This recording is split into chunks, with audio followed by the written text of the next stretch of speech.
they turn for home. Saboteur Sigler gets the jump on the pack. Opens up by 5. Almost an insurmountable lead with a furlong to go. And at the 16th pole, it's Unbridled Rocket set to score.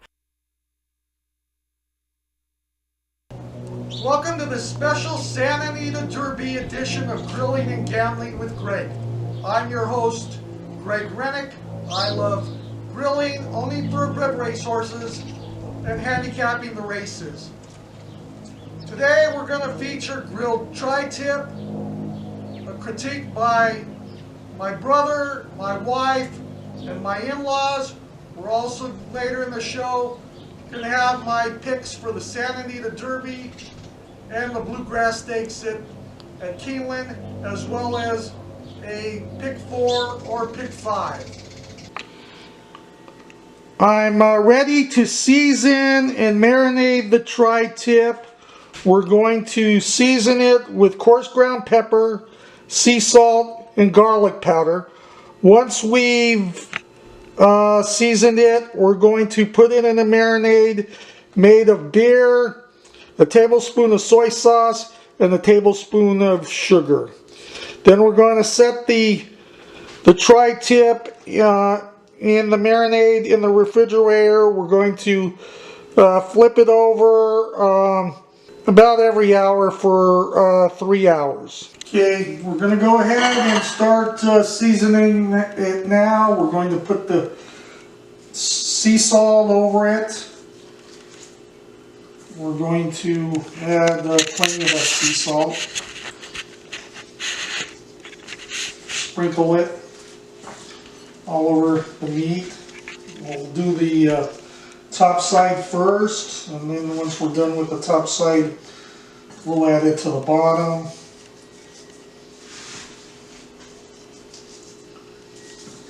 Just a little more, get it on this side, get it on good.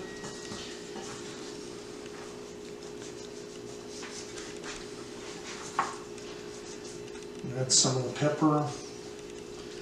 Coarse pepper, give it a little more kick.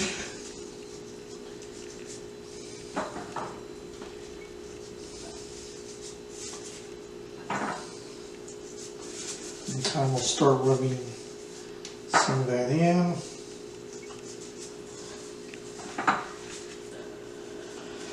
Get it on the edges. A little salt on the edges.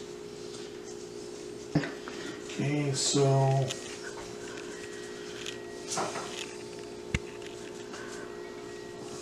get it on this other end here. And we're going to add a little garlic powder on this side. It's one of my favorite things to cook.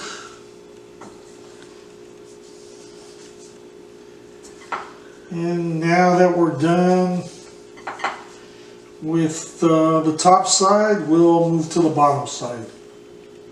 We're ready to put the tri-tip in the marinade. We're going to start with a can of beer. It could be any kind of beer. I like Tecate, so we'll put the beer in a 1 gallon sealable plastic bag. We'll add about a tablespoon of the soy sauce. I'm not going to measure it, I'm just going to eyeball it there. Then we're going to add about a tablespoon of sugar in there. We're going to shake it around. Now we're going to put the tri-tip in the bag. We already got one prepped and bagged and ready to go. We're going to seal the bag nice and tight. We're going to smooth out the air. Put the tri-tip together in this pan, and then we're going to put it in the refrigerator and let it sit for about 3 hours. We will rotate the bags over about every hour. Okay, so we have the pellet grill at 400. We're going to put the meat on the grill, sear it over direct heat. As I said, we're going to go about 7.5 minutes aside with the top side on the grill first, and then we'll flip it over and get the fat side second. So let's get this second tri-tip on there, and we'll come back out in about 7.5 minutes and check it out. Okay, we originally started out searing the top side of the tri-tip for 7.5 minutes. It wasn't quite as seared as I wanted, so I've let it sear for about 6 more minutes. We're going to come turn them both over now,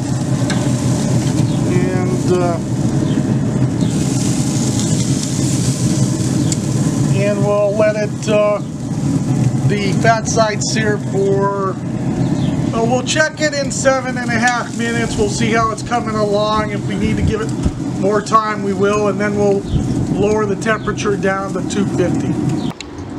Okay, we're going to check. We've had the tri-tip on the fat side for 7 minutes. We're going to check it out. Okay, it looks brown enough. So what we're going to do is we're going to take it off. Okay, we're going to put it back down on the top side, and then what we're going to do is we're going to lower the temperature down to 250, and I'm going to come back out in a few minutes, put the probes in each piece of meat, and try and move the bottom part of the grill over so it's on indirect heat. Okay, we're ready to take the tri-tip off the grill. Take the probe out. Put that up there. Get this one there. We'll put it in foil, and we'll wrap it up and let it sit for about 10 minutes. Yeah, and it's the Mickey and Friends one, so I think it's kind of like the main structure. It's several levels. Alright, we're ready to cut the tri-tip, so we're going to take it out. Be careful not to get too much of the juice all over. And we're going to start by cutting a diagonal piece here at the point. See how that is? It's a little pink in the center, both sides. So we'll cut it and then serve it in about 5 minutes.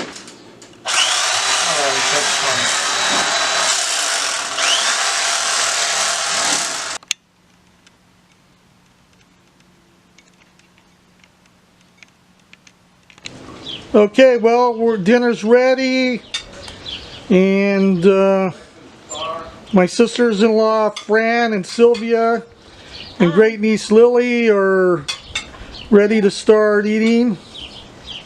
And I made a slider with the roll in it. Okay. Piece of meat. And I cut it up for Lily, and I'm cutting mine. It's very tender so far. Easy to cut. Well, thank you for that double thumbs up, Lily. Absolutely delicious. Okay. Another one here. It is very good. Good job, Greg. All right, thank you. All right, Master Chef. There were probably some people very cynical because most of the time Sam and Dolores are the only The same people. tasters, so it's good to have additional people here. Yes. Okay, we're ready to handicap the Santa Anita Derby card now. We'll start with the 50-cent early pick 5 in races 1 through 5. In the first race, it's an allowance optional claiming race for fillies and mares at 1 mile and 1/8 on the turf course. I like number 2, Kodiak West, and number 3, Spyring. Kodiak West won a first level allowance optional claiming race in her second start in the United States. In her last race, she had improving time form ratings in Europe before she came over to this country, and she should get a stocking trip. Number 3, Spyring, looks to be the speed of the race. She stretches out off 2 sprints on the downhill turf course and should get a real good trip. The second race, second leg of the early 50-cent pick 5 is the $200,000 evening jewel stakes for 3-year-old California bred fillies at 6.5 furlongs. I like 2 horses in here, number 5, Lippy, and number 6, Sneaking Out. Lippy has 2 wins, 2 seconds, and a third in 5 lifetime starts. She has a win and a second over the main track at Santa Anita. Number 6, Sneaking Out, has 2 wins, 1 second from 3 lifetime starts. She has the top buyer speed figures in the race, and she's won wire to wire as well as from stalking the pace. Race 3, the third leg of the early pick 5, is the grade 1 $400,000 Santa Anita Oaks for 3-year-old fillies, going 1 mile and 1/16 on the main track. The horse to beat is number 5, Bellafina. She's 3 for 3 over the Santa Anita main track. She has 5 wins and 1 second from 6 career starts. She's a 5-time graded stakes winner. If anybody's going to beat her, it's going to be number 3, Chasing Yesterday. She's a half-sister to Triple Crown winner American Pharaoh. She's won 5 of 6 lifetime races, and she's also a graded stakes winner. Race 4 is a 6 furlong starter allowance for older males. I like 2 horses in here as well. Number 8, Make It a Triple. He has 4 wins, more than any other horse in the race. He also has 2 wins, 3 seconds, and 2/3 over the main track at Santa Anita, and he has solid buyer speed figures. I also like number 9, Captivate. He should get a good trip, sitting just off the pace. His jockey, Drayton Van Dyke, has a win and 2 seconds while riding Captivate. The final race of the early 50-cent pick 5 is the grade 2 $200,000 Royal Heroine Stake. It's 1 mile on the turf for older females. The horse to beat is number 1, Basilica.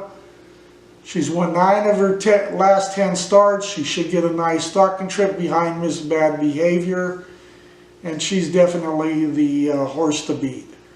I'm also going to take another horse in here, even though I think Basilica is the best horse in the race. That way we might get a price in the last leg of our pick 5, and that's number 5, Raven's Lady. She's making her U.S. debut for trainer Jim Cassidy and jockey Kent DeSormo.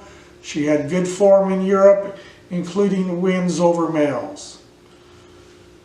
So to wrap up our early 50-cent pick 5, it's a $16 ticket with 2 horses in each race. We have number 2, Kodiak West, and number 3, Spyring in the first race. We have number 5, Lippy, and number 6, Sneaking Out in the second race. In the third race, we have number 5, Bellafina, and number 2, Chasing Yesterday. And in the fourth race, we have number 8, Make It a Triple, and number 9, Captivate. And in the fifth race, we have number 1, Basilica, and number 5, Raven's Lady.